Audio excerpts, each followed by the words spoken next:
Good morning. Hi, my name is Cindy Moore, and I graduated from here in 1987. And it is my pleasure to introduce my friend, Dr. Heather Pearson Chauhan, to you today. Heather graduated from St. Mary's in 1991, and she went on to Princeton, where she swam competitively and graduated in 1995. She came back to Memphis and attended UT Medical School, and she also did her residency and internship at UT as well. She's been in practice with the Ruck Clinic as an obstetrician gynecologist since 2004.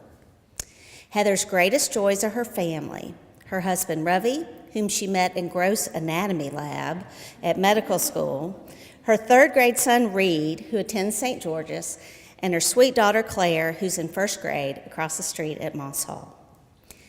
I've had the joy of strengthening my friendship with Heather in the last 10 years. We definitely shared common ground as having both gone to St. Mary's, although we graduated different years.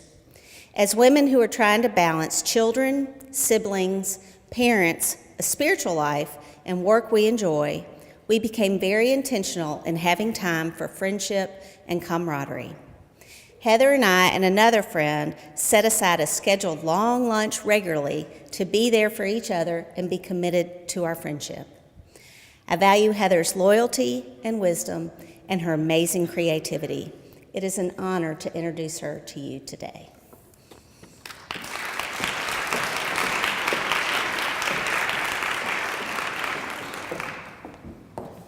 Good morning. It's a pleasure to be here with all of you.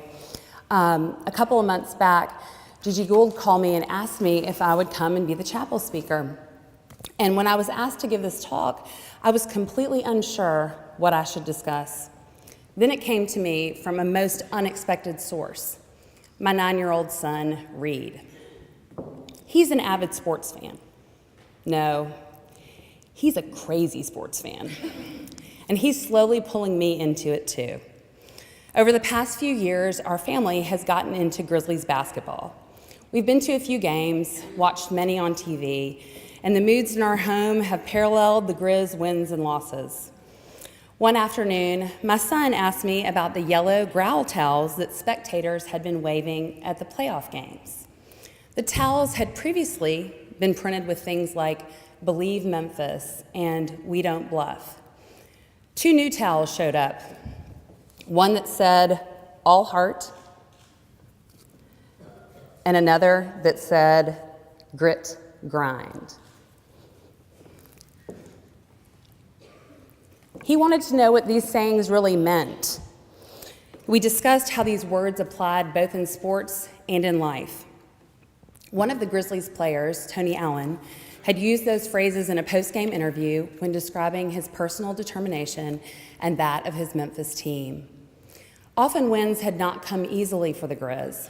The NBA franchise had been developing here in our city, and both the players and the people of Memphis were committed to its improvement. The Grizzlies were here to work hard, have triumphant wins and crushing losses, learn from their mistakes, and work hard again. They had to keep pursuing their goal: all heart, grit, grind.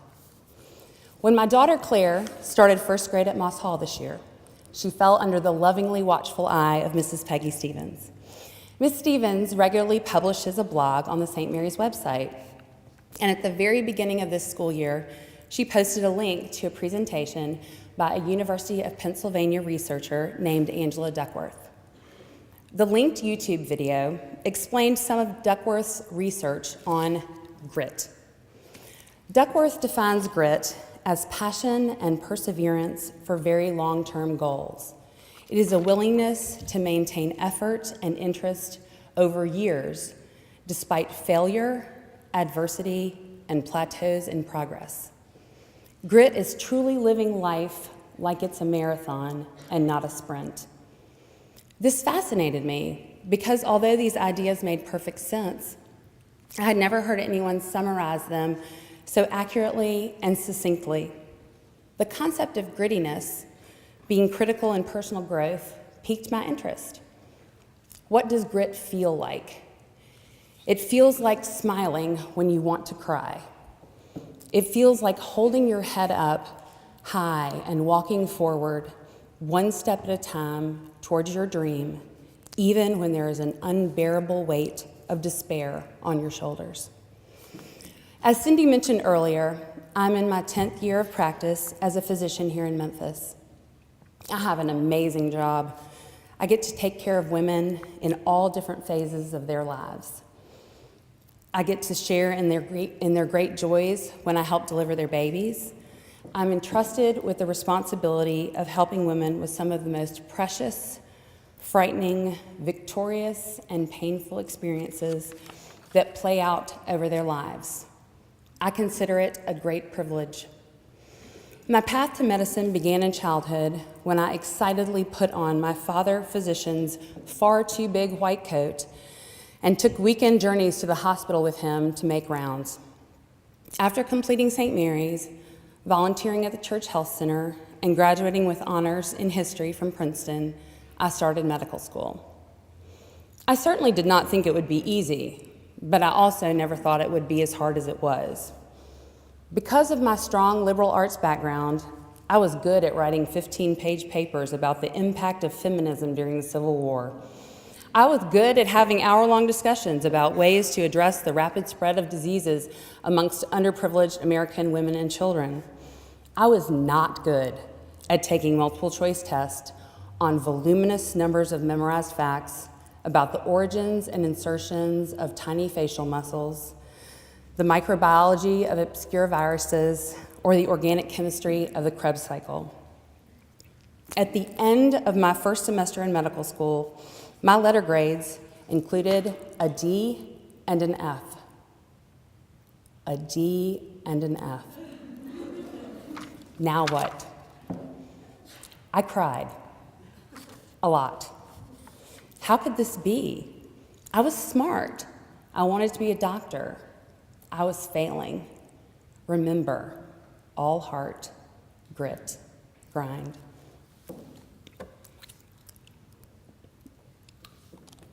A couple of days passed, and the dean of the College of Medicine called me into his office for a meeting.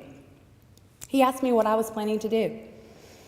I told him that I wanted to drop the class that I had an F in and retake it over the summer. I told him that I would just take my D since it was at least passing. I told him that medical school was an incredible struggle for me, that rote memorization of facts was not my strength. Sitting across from each other at his massive desk, we decided that I should stretch out the typical 2-year classroom learning process into a 3-year endeavor.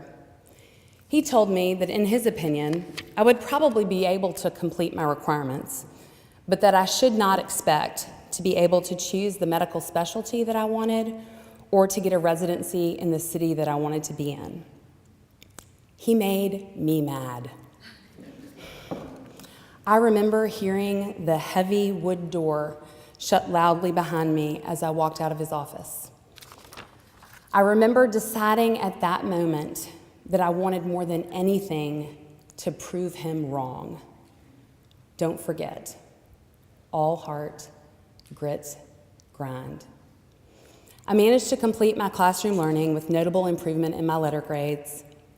And as I started my 2 years of training in the hospitals and clinics, I knew that this would be my opportunity to shine. I could take care of patients.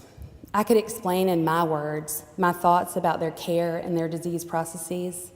Improving people's health did not require bubbling in the A, B, C, or D circle with a number 2 pencil. I could do this, and I did. In my final 2 years of medical school, I never made less than an A. I learned about patience, and I learned about illness, and I learned about compassion, and I learned about pain. This was my thing.